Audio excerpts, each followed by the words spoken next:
Well, good evening, WNBA and LA Sparks fans, and welcome in to the LA Sparks 365 Network, your 24/7, 365 comprehensive home of the WNBA and your two-time WNBA champion Los Angeles Sparks. Welcome in, folks, to tonight's WNBA season recap for the first day of October the 1st, 2014.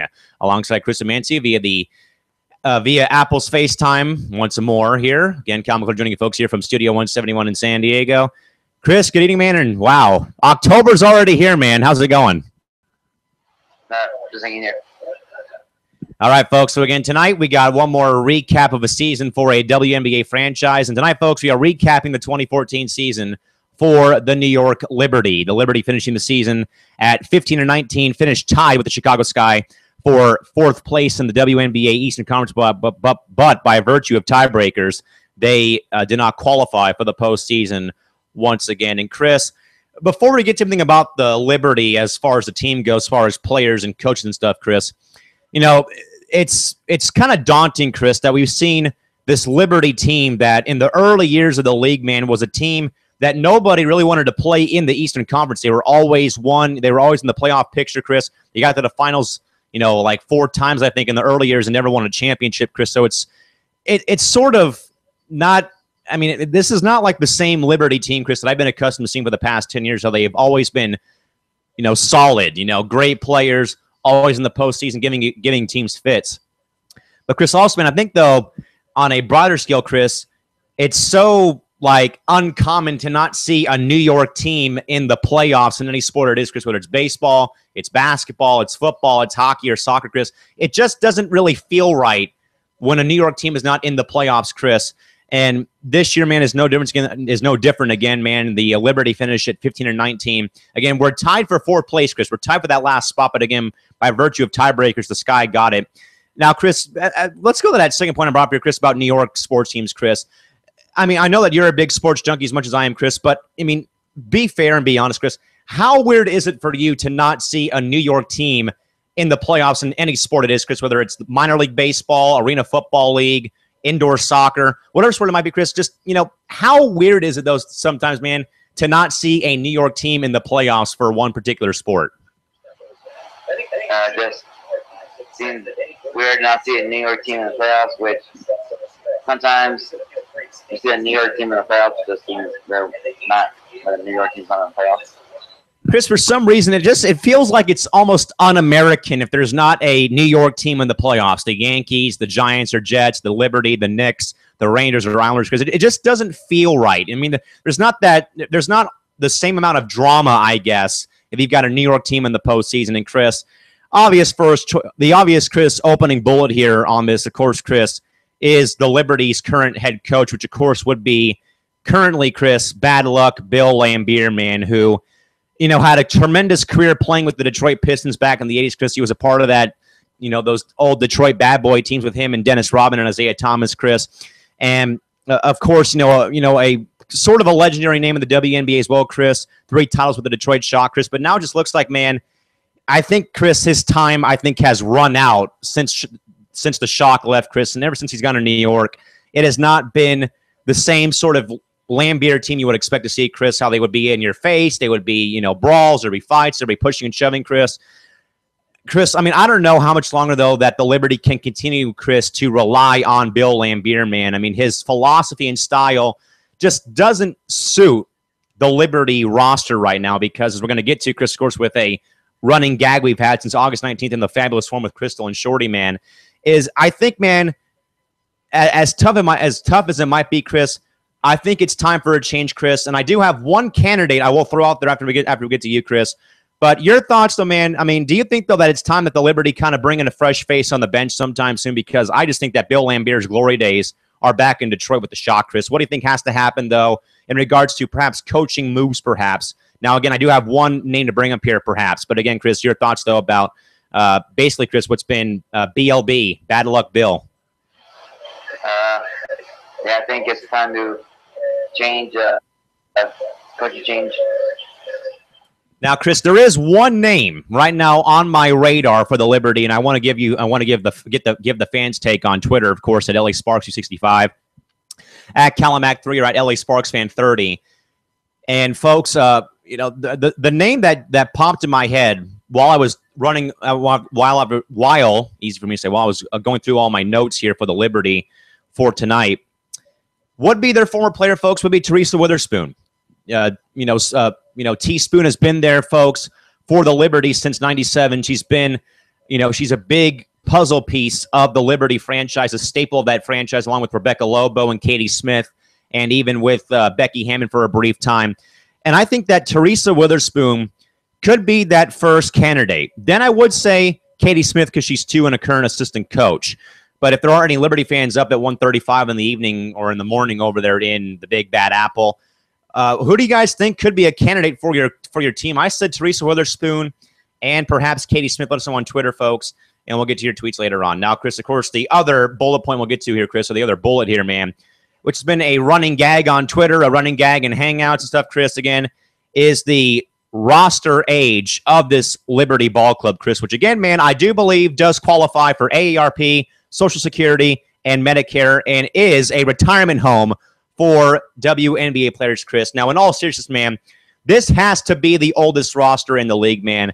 And, this is another problem, Chris, that has plagued the Liberty for the past years, Chris, is the roster age. Again, man, this is sort of, watching, this is basically, watching basically what you would think, Chris, would be a team, playing street ball, basically, man, because this roster is pretty old, man. I mean, I recall looking back over the Liberty roster, man, and it's not good when you have players in their 10th, 12th, 13th, or in DMJ's case, or in Delisha Milton-Jones' case, Chris, when she was there for a bit, in her 15th season, Chris. You can't rely for 34 games and plus playoffs, Chris, you can't rely on a lineup and a bench made up, Chris, of basically 10-plus year veterans, Chris, because it just doesn't work that way. Now, I know that Bill has tried to rekindle those shock days, Chris, of course, with Lynette Pearson and Cap and Tina Charles and other players, Chris.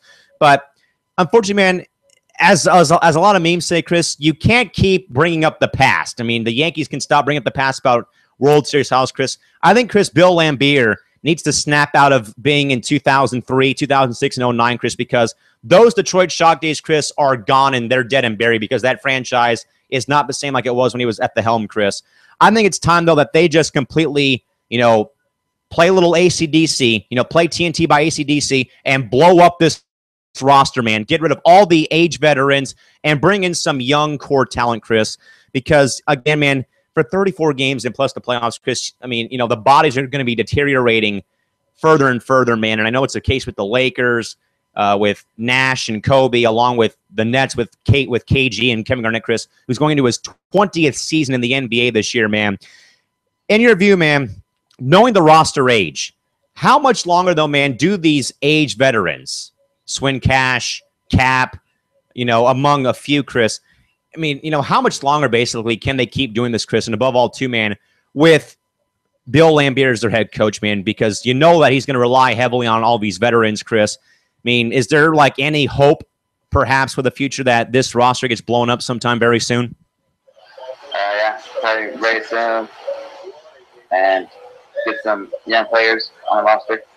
Well, Chris, the best way to do that would be through what's been their, which is basically, Chris, screwed him over, Chris. That is the draft day. And, of course, Chris, it doesn't help when they keep giving away picks. Of course, like we saw this year, of course, when they dealt 14 to Charles, they had to cough up their number 4 overall pick in the draft this year. And then, of course, Chris, for the 2015 lottery, they had they had their balls in there, Chris, but that draft ball, though, Chris, had the Sun logo on it because that draft pick, as Shorty Mama 24 pretty much articulated in our form show back here in August, is that pick went to Connecticut. So again, Chris, basically, it's basically a version, Chris, of something that you know very well from pro wrestling, Chris. It's a version of the Montreal screw job times 10 here in New York again, where the Liberty, Chris, are basically just, screwing up their franchise right now, unfortunately, man, because the draft is where you get these young players, Chris, and the Liberty just don't seem to care about the draft, Chris. They rather go out there with Lynette Pearson, with Cap, and in no fashion am I bashing the franchise, but it's just, Chris, it's the truth. I mean, you're carrying a roster of veteran players, yes, but they're all over 10 plus years in experience, and there is no youth, there is no fresh legs on this Liberty roster and depth chart, Chris. And it all goes back to some of their draft day bundles, basically, their bloopers, basically, that he did a while back on YouTube for a video that you wanted to do for me. Again, you had a little small bloopers reel, man. So that's what it is. We can basically call the draft day, Chris, the New York Liberty's 2014 season bloopers. It all goes back to the draft because they give away the draft picks, Chris. And if Connecticut, Chris, or if the Liberty would have gotten a pick in the draft, yeah, that would have been going to Connecticut, Chris. So if you could have imagined, folks, if the Liberty would have gotten number 1, too bad it's going to the Connecticut Sun. But, Chris, how much blame, I guess, do you put, though, on the Liberty for always botching draft day, though, when you know that they have to get this roster down in age very soon? Just very terrible and stupid for the New York Liberty, trying the draft picks to where they can start getting young players in the draft, but they just don't care and just very stupid by the Liberty. Chris, I think that's one problem, though, in the WNBA is you have too many head coaches that are also GMs, Chris. Now, that was the case for a bit out here in Los Angeles when the Sparks did have GM Penny Tour take over, Chris. But, again, that's a problem, though, man, that I think sort of hurts teams, though, is if your head coach is also a team's GM, Chris. Now, this is a case in Seattle, in New York, and a few other places, Chris, where the GM is also head coach, Chris. Now, in my view, that really doesn't work too well. I think if you have to do 2 different jobs, I think that just doesn't really work well, that you're both the GM of the team and head coach. Now, I think, though, it gives them a different perspective, though, that they can really see the move, like really see, okay, we got to get rid of her. We got to work on her game because you do have those 2 tags. But, Chris, I think, though, that it's actually hurt teams more so than anything else, Chris. I mean, for instance, man, let's look at Chris, just for a quick example, man, the Oakland Raiders are the biggest flop in the NFL, as we all know, for the past 14 seasons after they got whooped by Tampa Bay in the Super Bowl down here in 2002, Chris. But again, their problem, though, man, was, again, they had head coach GM tags, Chris, and that never does work in any sport, Chris. And I think that's a small problem, I think, in the WNBA, Chris, is head coaches, I think, get too much power, I think, from the front office, Chris. And I think, though, that's why the Liberty have struggled so much is the fact that, again, that Bill Laimbeer has the tags of both GM and head coach, Chris, because basically, man, he can get away with having these, players without having to consult with anybody else, Chris. How much, man, do you think, though, how big of a role or how big of a problem is it that there are some GM/head coaches, Chris, where, again, they sort of can do whatever they want, and basically, they're basically, wheeling and dealing like Ric Flair did back in the day in WWE, Chris. Basically, man, how much of a problem is it that there are GM head coaches where basically, Chris, they're free to do whatever they want without anyone telling them they can't do something? That's very terrible that there's some head coaches that are also GMs and just very terrible. They can do whatever they want and can't without getting away with it.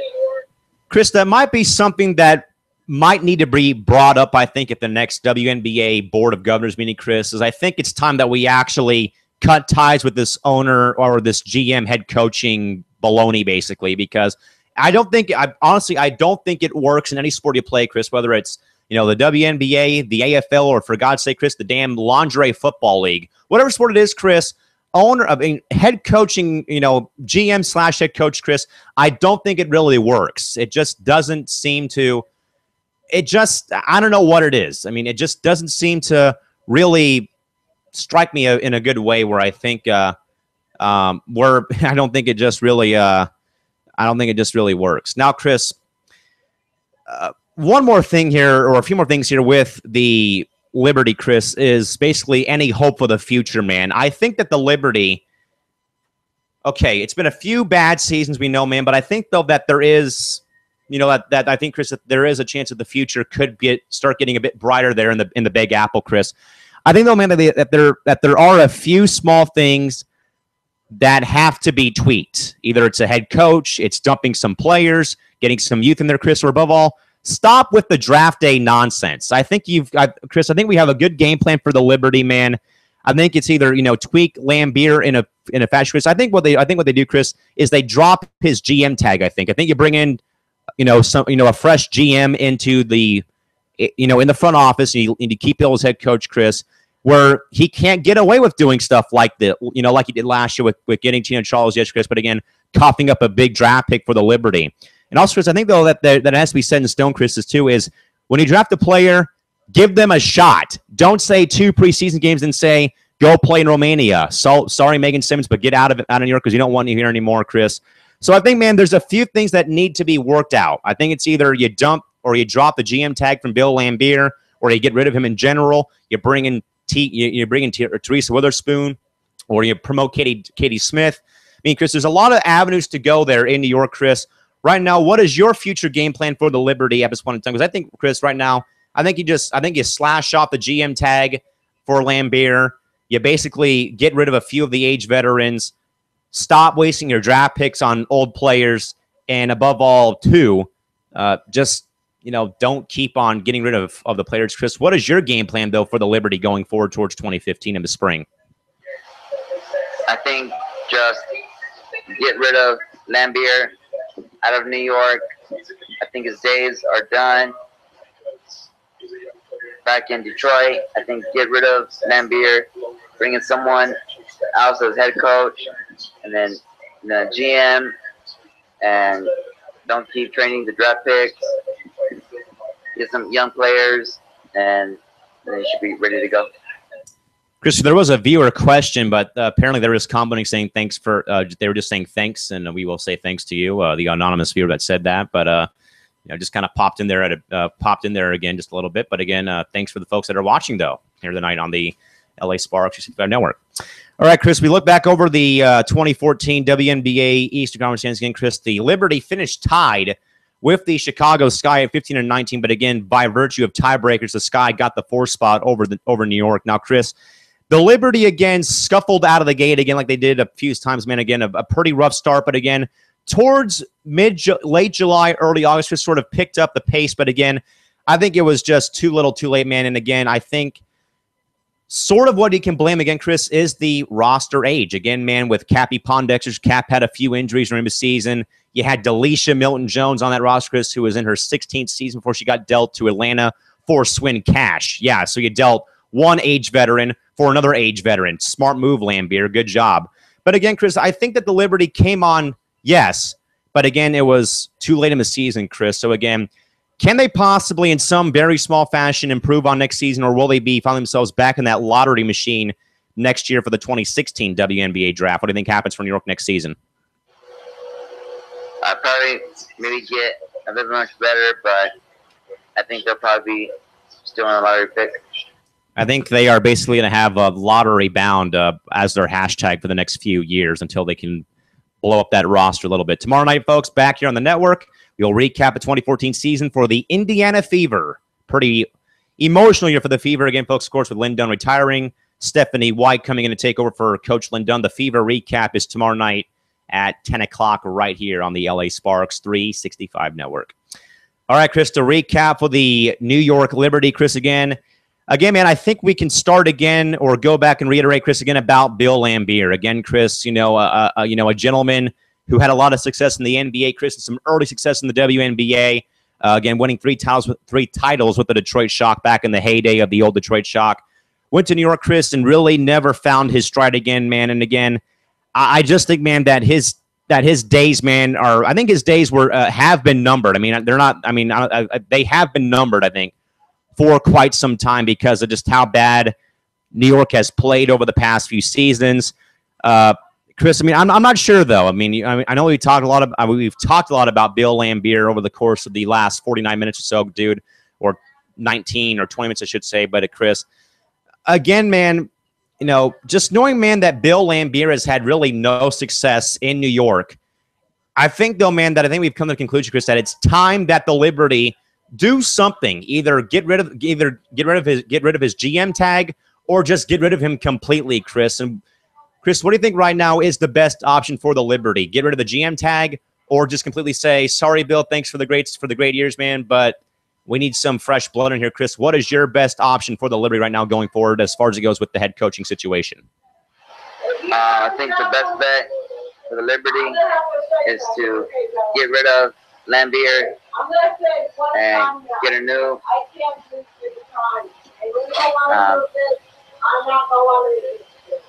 person as the head coach and get some new young players and everything. Of course, Chris, we did have to go back to our hangout, or off-air hangout references, Chris, of the retirement home, AARP, Medicare, Social Security, Chris, all that stuff, Chris, because, again, man, the Liberty owned the oldest team roster in the WNBA, man. And, again, I just don't think that you can rely on these age veterans like Cap, like Swin, and like Tina Charles, Chris. You can't rely on all these players, man, that are going to be prone to injuries to get up in age, and they're 8, 10, 12, 14th, or in DMJ's case, Chris, their 15th season, to play a full 34-game schedule and plus postseason, man. I think, though, man, that we can both agree, and Chris, I think everyone across the league agrees, man, blow this roster up and get rid of those age veterans because it's bringing down this Liberty team, Chris. What is your best bet for the roster woes right now for the Liberty? I think to probably blow up the roster and get fresh young players in. I think that is everyone's best bet right now. And then, of course, Chris, there's the other part of the New York screw job here. Of course, Chris, is their draft day problems, Chris, of again dealing away draft picks, man, that have turned out to be lottery picks. Well, they could get young players, Chris, or they do draft young players like Megan Simmons, Chris, but they give them 2 games and then they're cut in the preseason, Chris. And then, of course, man, you do have to actually, Chris, kind of talk about Cappie Pondexter, Chris, who Chris, I've had a lot of respect for her whole career, Chris. Again, born in San Diego, but then moved to Chicago early in her youth, going to Chicago. Then, of course, Chris, when she did play for Phoenix for a bit, Chris, won a title in 2007 there with DT. Again, man, and then when she made the move to New York, Chris, it just, I kind of felt bad for her, man, that she came off of winning a title in 2007 in Phoenix. Then went to New York, Chris, and sort of got, put in a bad spot there with Bill Lambier, Chris. And, of course, with her age and her body now, Chris, she's had a few injuries, man, and she's sort of that leader of a team, Chris. And also, man, the depth of New York is not good, of course, the roster age, Chris. And also, man, as we do get ready to wrap things up, Chris, what is your future outlook for the Liberty going forward in 2015? I think get rid of Lambier, get a new head coach, blow up the roster, get fresh young players, and draft your draft picks. Don't give it away, and everything. So, folks, I think we have got a pretty good game plan set again, folks. We think it's time that the Liberty make a move with Bill Lambier, dump some of the old veterans, stop giving away draft picks, help out Cappie Pondexter, get the depth back where it needs to be, and also cut down the roster age. And we do perhaps see the Liberty back where they belong in the postseason picture. Now, again, folks, I did say back earlier in the show that I do think that if Lambier is replaced, I do see Teresa Witherspoon or Katie Smith being the next head coach for the New York Liberty. With that, folks, we will sign off for the night. Again, folks, tomorrow night, back here at 10 o'clock here on the LA Sparks 365 Network here, folks, and we will recap the 2014 season for the Indiana Fever. Chris, as we get ready to wrap up here, man, what is your early thoughts about the recapping the Fever season, Chris? Again, man, the Fever, a great year again, got back in the postseason, but again, some turnover though, man. This is of course the last year of Lynn Dunn, new head coach coming in, Chris, and again pretty much a postseason run. Chris ended early in the second round to the Chicago Sky. Chris, your early thoughts and preview as we get ready to talk about the Fever tomorrow night back here on the network. It's just a great season by the Indiana Fever, and Lynn Dunn's final year in the WNBA just fell short in the playoffs. So again, folks, we will be trying our best to cure the Fever for the 2014 season recap. The Fever tomorrow night back here, 10 o'clock p.m. on the LA Sparks 365 Network here, folks. So with that, folks, we will see you folks back here tomorrow night. But until then, have a safe night. Drive home safely. Thank you all for coming, and good night now. This has been the LA Sparks 365 Network. We are Sparks. We are LA, and we certainly are. But WNBA, see folks back here tomorrow night. Indiana Fever recap tomorrow night, 10 o'clock pack, 1 a.m. Eastern, back here on the LA Sparks 365. 65 Network. For Chris Mancy, Comic Clerk signing off. See you folks then. Bye-bye.